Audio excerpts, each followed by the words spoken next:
बिस्मिल्लाहिर्रहमानिर्रहीम। मैं हूं उज़ैर अहमद खान और आप देख रहे हैं मेरा फेसबुक और यूट्यूब चैनल अब्लॉग टीवी।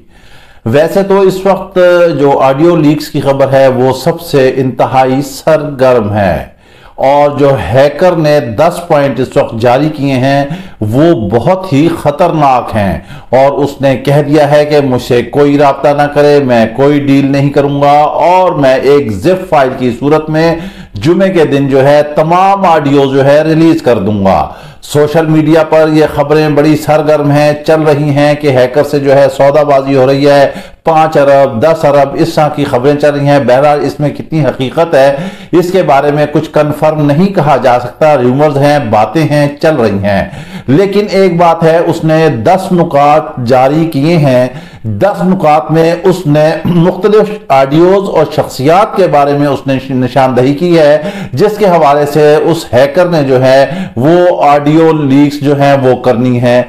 यकीनी तौर पर ये ऑडियो लीक्स अगर उन नुकात के तहत वो जो है रिलीज कर देता है और सोशल मीडिया पर आ जाती हैं, और साथ ही उसने ये कहा है कि वो जैसे ही ऑडियो लीक जो है ये जारी करेगा उसके बाद वो ट्विटर पर अपना अकाउंट जो है वो खत्म कर देगा।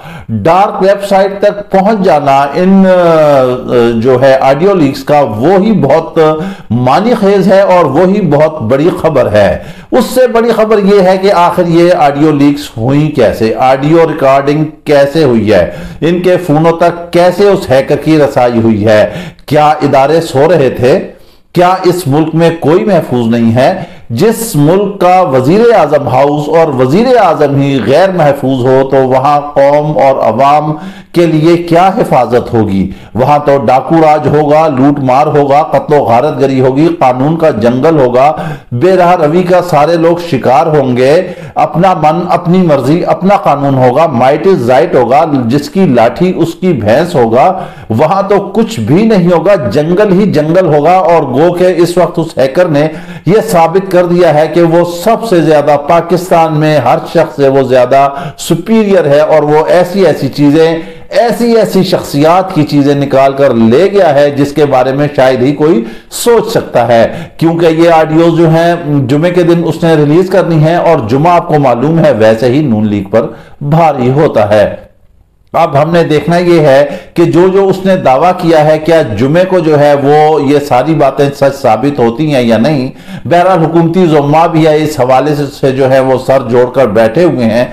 ऐसे मौके पे ऑडियो लीक्स का होना जब इसहाक डार वापस आ रहे हैं वजीर आजम के साथ और साबिक वजीर आजम नवाज शरीफ जो है वो मुल्क में वापसी के लिए पर तोड़ रहे हैं, वो वापस आते हैं या नहीं, वजीर आजम ने इनके हवाले से क्या कहा ये हम आपको आगे चलकर बताएंगे। क्योंकि उन्होंने अभी बाहर से आके फौरन सैलाबी इलाकों का दौरा किया और धुआंधार उन्होंने प्रेस कॉन्फ्रेंस की है। मगर दूसरी जानिब इमरान खान ने भी अवाम से खिताब किया है और उन्होंने भी लत्ते पत्ते लेकर रख दिए हैं। उन्होंने वजीर दाखिला को मुखातिब करते हुए कहा कि वजीर दाखिला तुम चाहें जितनी मर्जी फोर्सेस लगा लो, मेरी ये आखिरी हतमी और फाइनल कॉल होगी। इसके बाद मुल्क नए इंतखाबात की तरफ चल पड़ेगा और तुम अवाम के जो है फौज को, अवाम की जो आएगी फौज, वो किसी सूरत में भी आप उसको नहीं रोक सकते। अवाम के जम्मे गफीर को रोकना आपके बस की बात नहीं है। इमरान खान के जलसे बता रहे हैं कि तारीख बदलने जा रही है, लेकिन ऑडियो लीक्स का इस मौके पर लीक्स होना बहुत ही मानी खेज है। गो के हुकूमत सर जोड़े बैठी हुई है कि किस न किस तरह इन ऑडियो लीक्स को रोका जाए। मगर आप ये देखें कि तारीख ये बताती है कि ये ऑडियो वीडियो लीक्स का खेल जो है वो शुरू ही नून लीग ने किया था और खत्म भी यही ही करेगी। आज ये तौबा तिल्ला कर लें और कह दें कि इसके बाद इस किस्म की सियासत नहीं करनी, चलें जो हुआ सो हुआ, आखिरी लीक्स हैं या नहीं है, आइंदा ऐसे काम ना करें तो फिर शायद ये सिलसिला रुक जाए। इनसे बड़े बड़े और लायक हैकर जो हैं इस वक्त दुनिया में मौजूद हैं, ये ना सोचें कि ये ही कोई हरफे आखिर हैं। कि सिर्फ इनके पास ही ऑडियोज हैं। आखिर वो हैकर निकाल कर ले ही गया है और उसने कुछ ट्रेलर के तौर पर ऐसी चीजें उसने जारी कर दी हैं जिससे पाकिस्तान के मुल्क में हलचल मच गई है। और हैकर ये कहता है कि शायद ये जब मैं रिलीज करूंगा जिप फाइल की सूरत में, तो ये पाकिस्तान के लिए बहुत बेहतर होगी और पाकिस्तान के लिए अच्छा होगा। यकीनी तौर पर उन ऑडियो लीक से बहुत सारे ऐसे चेहरे जो हैं वो बेनकाब हो जाएंगे जिनके बारे में शायद कोई वहमो गुमान भी नहीं कर सकता, कोई ख्वाबों में ख्यालों में भी नहीं सोच सकता कि ये कैसी गुफ्तगू होगी।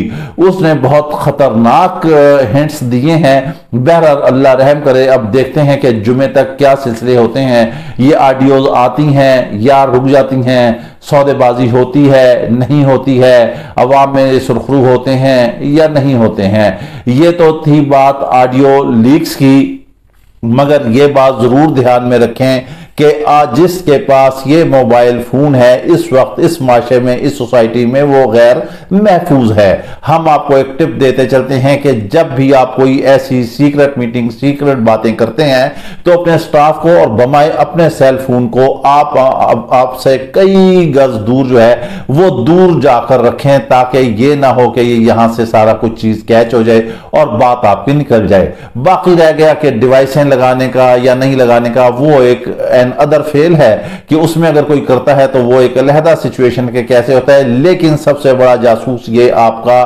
टेलीफोन है जो इस वक्त हर वक्त आपके हाथ में होता है। कुछ हैकर्स ये भी कह रहे हैं कि ये जो है एक ऐप है और जोया कंपनी है इंडिया की और उसके थ्रू ये सारी चीजें हैक हुई हैं। क्या वो ऐप इनके मोबाइलों में इंस्टॉल था, क्या वो प्रोग्राम इनके मोबाइलों में इंस्टॉल था, इसके बारे में भी तहकीकात होना बहुत ही जरूरी है। वजीर आजम कह रहे हैं कि तहकीकात होंगी। बहरहाल अभी तक तो ना इन्होंने किसी ऑडियो लीक की तरदीद की है ना ही तस्दीक की है। सुन रहे हैं, गेम चल रही है। वजीर आजम ने कह दिया है कि हसास मामला है, इसकी हम तहकीकात करेंगे, लेकिन हमारे इदारों के लिए भी ये एक लम्हा फिक्रिया है, सवालिया निशान है कि इनके होते हुए ये सारी चीजें कैसे हो रही हैं। वजीर आजम ने बैरून मुल्क से आने के बाद एक प्रेस कॉन्फ्रेंस की है और उसमें उन्होंने अपने ही मनपसंद सहाफियों को बुलाया और उनसे फिर सवाल किए गए। सवालों के उन्होंने जवाब दिए और उन्होंने कहा कि इमरान खान जो एक मेरी वीडियो दिखाता रहता है कि मैं बैरून मुल्क गया, मैं मांगने के लिए गया, मैंने कहा कि मैं मांगने नहीं आया हूं, लोग कर्ज नहीं देते, ये नहीं करते, वो नहीं करते। तो उन्होंने कहा कि इमरान खान क्या करता रहा, क्या ये तिजोरियां देता रहा। तोशा खाना के हवाले से भी उन्होंने बात की, उन्होंने आमदा इलेक्शन के हवाले से बात की। लेकिन जब एक सहाफी ने यह पूछा कि आप क्या बता सकते हैं कि सागदार वापस आ गए हैं और नवाज शरीफ भी वापस आने जा रहे हैं, क्या उनकी डेट देंगे, लेकिन वो उसका जवाब गोलमोल कर गए। और साथ ही उन्होंने कहा कि मुफ्ता इस्माइल जो है वो एक लायक वजीर थे। बहरहाल वजीर खजाना जो है इसाकदार जो आ गए हैं वो बहुत लायक हैं और वो डॉलर को जो संभालेंगे। हमारी कोशिश है कि ये डॉलर जो है 100 रुपए तक चला जाए। बिजली हमने 300 यूनिट तक कर दी है, पेट्रोल भी हमने 1.5 रुपया महंगा किया था। अब बात यह है कि इनकी तो टैंकियां और इनके जो शिकम हैं वो तो भरे हुए हैं। 1.5 रुपया करके 10-10 रुपए करके ये करेंगे। इस वक्त पेट्रोल जो है 100 से भी नीचे लीटर पे जाए तो कहीं वारा खाता है। अगर ये नहीं करते, जैसे खबरें आ रही हैं, आमदा खबरों के मुताबिक कह रहे हैं कि 15 रुपए पर लीटर पर जो है पेट्रोल सस्ता किया जाएगा, वो भी ऊंट के मुंह में जीरे के बराबर है। आटे की महंगाई के हवाले से जब वजीर आजम से पूछा गया तो उन्होंने कहा यह सूबाई मामला है। जाहिर है 22 किलोमीटर की हुकूमत है, ये क्या करेंगे, कैसे करेंगे। नवाज शरीफ के कसीदे पढ़ते रहे, अपनी हुकूमत के कसीदे पढ़ते रहे और उन्होंने कहा कि अगर मैं पैसे मांगने जाता हूं, भीख मांगने जाता हूं, तो इस मुल्क और कौम के लिए मांगने जाता हूं। अगर 1000 दफा भी मुझे ये करना पड़े तो मैं अपने कौम के लिए करता रहूंगा, ताकि कायद के विजन के मुताबिक ये पाकिस्तान बने। लेकिन वजीर आजम को शायद यह भी मालूम है कि इस वक्त करप्शन और लूट मार के जो सिलसिले हैं और जो एहतसाब के नाम पर सारी चीजें जो राइट ऑफ हो गई हैं, उसको भी वो मद्देनजर रखें। अवाम तो मदद कर ही रही है, अवाम तो बेआसरा लोगों जो इस वक्त सैलाब में डूब चुके हैं, बेयार मददगार खुले आसमान के नीचे पड़े हैं। आप तो आसमान से जायजा लेते हैं, अवाम जमीन पर चींटियों की तरह रेंग रही है और बेचारी बेआसरा पड़ी हुई है। आप मदद करें। आप क्यों नहीं अपनी दौलत वापस लेकर आ जाते? आप क्यों नहीं अपनी जाओ हशमत मुल्क में वापस लेकर आ जाते? आप क्यों नहीं जो बाहर सारे महलात बनाए हैं उन्हें फरोख्त करके क्यों नहीं यहां पर आ जाते हैं? पाकिस्तान में आए, पैसा लगाएं, अवाम को लगाएं। आप अवाम के लीडर हैं, आप वजीर आजम हैं। जब उनसे ये पूछा गया कि आर्मी चीफ की तैनाती के क्या सिलसिला होगा, तो उसमें भी उन्होंने कहा कि कानून और आइन के मुताबिक होगा। तो क्या इमरान खान ने जिस वक्त आर्मी चीफ को एक्सटेंशन दी थी, तो क्या उन्होंने हमसे मशवरा किया था? इसमें वाज़ेह तौर पर एक चीज बिल्कुल वाज़ेह नजर आ रही है कि वो फैसला करेंगे तो वो खुद ही करेंगे। वो उनके बाद उनसे जब ये सवाल किया कि ऐवान सदर में कहा जा रहा है, कराची की एक कारोबारी शख्सियत ने कहा है कि वहां पर आर्मी चीफ और इमरान खान और सदर की अहम मुलाकात हुई है और ये कोशिश की जा रही है कि आर्मी चीफ कोशिश कर रहे हैं कि आप इमरान खान और जरदारी जो हैं वो इकट्ठे बैठ जाएं, तो क्या आपके इल्म में ऐसी कोई चीज है या ऐवान सदर में कोई साजिश आपके खिलाफ तैयार हो रही है? तो उन्होंने कहा, मैं तो मुल्क के मसाइल में ही रात दिन घिरा हुआ हूं, डॉलर ऊपर जा रहा है, महंगाई इतनी है, इंपोर्ट एक्सपोर्ट के मामलात है, सारी चीजों कर रहा हूं, मुझे तो वक्त ही नहीं मिलता, मेरा ध्यान ही नहीं जाता और मुझे इस बारे में कुछ इल्म नहीं है। मासूम हमारा वजीर आजम है बेचारा, जिसको कुछ भी नहीं पता है। वो हुकूमत में आया, हुकूमत के काबिल नहीं था, बहुत अच्छा एडमिनिस्ट्रेटर था, लेकिन शायद वो वजीर आजम सही तरह न चल सका, न कामयाब हो सका। इस प्रेस कॉन्फ्रेंस के बजाय बेहतर होता कि ये अवाम में जाते और अवाम को जाके सारी बातें खुलकर बताते कि कप्तान ने क्या किया था और ये क्या कर रहे हैं। कप्तान ने ये कहा था कि आज के बाद आप नोट कर लें, दुनिया में जहां भी जाएंगे वहां चोर और गद्दार के नारे लगेंगे। लंदन में देख लें मरियम औरंगजेब के साथ क्या हुआ, किस किस तरह से फिक्रे कसे गए। हम कतई तौर पर इस बात की हिमायत नहीं करते, हम कहते हैं कि ये गलत बात है, ऐसा नहीं होना चाहिए। लेकिन माजी करीब में झांकेंगे हुक्मरान अपने गिरेबानों में, तो ये भी यही कुछ करते रहे हैं। इन्होंने भी इसी तरह किया है। बेनजीर की तस्वीर हेलीकॉप्टर के जरिए गिराई गई थी, वो भी इन्होंने ने किया था। जमाइमा खान पर जो टाइलों की स्मगलिंग का इल्जाम लगाया था, वो भी इन्होंने ने लगाया था। फरा गोगी पर जो इल्जाम लगे वो भी इन्होंने ही लगाए थे। खातून अव्वल बुशरा इमरान पर जो मामला चले, जिसे जादूगरनी पीरनी कहा गया, वो भी इन्होंने ने किए थे। जब आप आगाज कर लेते हैं तो अब दूसरी तरफ कैसे ऐसे भलाई का आप सोच सकते हैं कि आपके साथ कोई भला करेगा? आप भी तो बिल्कुल लोदा बेड चले जाते हैं। फिर जाहिर है फिर ऐसा ही होगा, जैसे को तैसा होगा। तारीख में पहले दफा इमरान खान ने रिजीम चेंज के बाद कौम को जगा दिया है। कौम को हर चीज पता चल चुकी है, वो असल चेहरे जान चुकी है, वो देख चुकी है। पूरी दुनिया भर में इमरान खान का तूती बोल रहा है। पूरी दुनिया उसको जो कहती है कि वो इमदाद दुनिया इमरान खान को देने के लिए तैयार है। आप ये क्यों कहते हैं कि जब हम पैसे मांगने जाते हैं तो दुनिया आपको इमदाद नहीं देती? इस वजह से कि आप एतमाद खो बैठे हैं। आपके मसाइल कुछ और नौयत के हैं, उसके मसाइल कुछ और नौयत के हैं। वजीर आजम कहते हैं कि हम अवामी लीडर हैं, अवाम में रहेंगे, अवाम के मसाइल हल करेंगे, हम ऐसे नहीं जाएंगे। वजीर आजम साहब, आपके बड़े भाई नवाज शरीफ, वो भी तो वजीर आजम है। वो आप कहते हैं कि वो मेरे लीडर है। मैं उनसे लंदन में मशवरा किया, बातचीत की, तो कौन सा गुनाह हो गया? वो मेरे बड़े भाई हैं। मगर आप ये सोच लें कि आपने स्टाम्प दिया था, उनकी जमानत दी थी मुल्क में वापस आने की। भाई होने पर कोई दूसरी राय नहीं, बिल्कुल आपके भाई होंगे, हम भी इस बात को तस्लीम करते हैं। तो क्या वो अवाम के लीडर नहीं है? उनका दिल अवाम के लिए क्या नहीं धड़कता? वो नहीं चाहते कि पाकिस्तान आए, पाकिस्तान में आके अवाम का साथ दें और अवाम के साथ खड़े हों।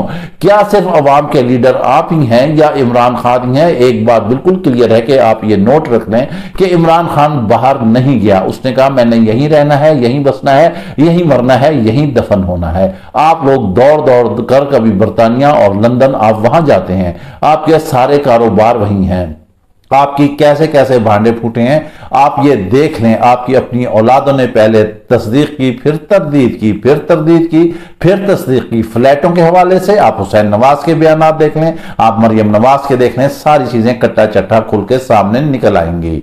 ये जो आखिरी दिन है ये इंतहाई अहम तरीन है। इमरान खान ने कह दिया है कि अब वो फाइनल और आखिरी कॉल देंगे, उसके बाद कोई रुकावट नहीं आएगी रास्ते में। अवाम का सैलाब सब खसो खशाक को बहाकर ले जाएगा, करप्ट हुक्मरानों को मलिया मेट कर देगा, तहस नहस कर देगा और नए पाकिस्तान की हम बुनियाद डालेंगे। अब मजीद इनको बर्दाश्त नहीं किया जा सकता। इसहाक डार की वापसी पर भी पीटीआई और दीगर जमातें जो उनके साथ हैं वो नाराज दिखाई देती हैं कि एक शख्स जो इतने अरसे वजीर खजाना रहा, मुफ्ता इस्माइल, जो सारा कुछ गनबला, सारा कुछ उनके चेहरे पे मरा गया और आखिर में ड्राइविंग सीट जो है वो इसहाक डार के हवाले कर दी गई।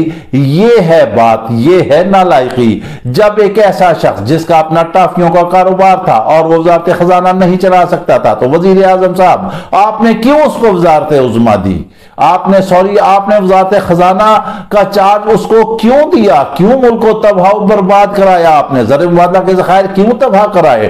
डॉलर क्यों इतना ऊपर गया? पेट्रोल इतना ऊपर क्यों गया? महंगाई इतनी क्यों हुई? आटा इतना महंगा क्यों हुआ? बिजली गैस इतनी महंगी क्यों हुई? अशिया खुर्दोनोश काबू से बाहर क्यों हुई? क्यों कौम भूखों मर रही है? क्यों कारोबार तबाह हुए? क्यों सनतें तबाह हुई? हर चीज जो है इस वक्त बिल्कुल स्टक हुई हुई है, बंद हुई हुई है। ये इस सब का कौन जिम्मेदार है? अब आप इसहाक डार को ले आए। यकीनी तौर पर इसमें भी कोई दूसरी राय नहीं कि माहिर माशियात और इकोनॉमिक और अकाउंटेंसी में बड़ा फर्क होता है।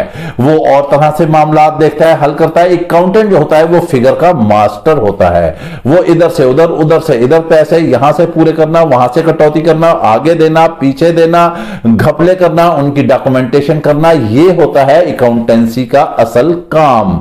कि उसने कैसे घपलों को जो है वो कवर करना है, उसने कैसे बिलिंग करनी है, उसने कैसे इस रकम को वहां गलत जगह पर वेरीफाई करनी है और गलत जगह की रकम को सही जगह पे कैसे वेरीफाई करनी है। ये गोरख धंधा वो फिगर्स का जानता है और इसहाक डार इसमें बिल्कुल मास्टर हैं। वो अकाउंटेंट हैं लेकिन माहिर माशियात नहीं है। बहरहाल देखते हैं आने वाले दिनों में क्या होगा। जुमे तक आप इंतजार कीजिए। जुमे को फिर हम आपके साथ बैठेंगे और आपको बताएंगे कि अब जो डार्क वेब से चीजें आई हैं वो कितनी ही खतरनाक हैं। इसके साथ ही आप हमें इजाजत दीजिए। अपना ख्याल रखिएगा, साथ अपने इस चैनल का भी। अल्लाह हाफिज।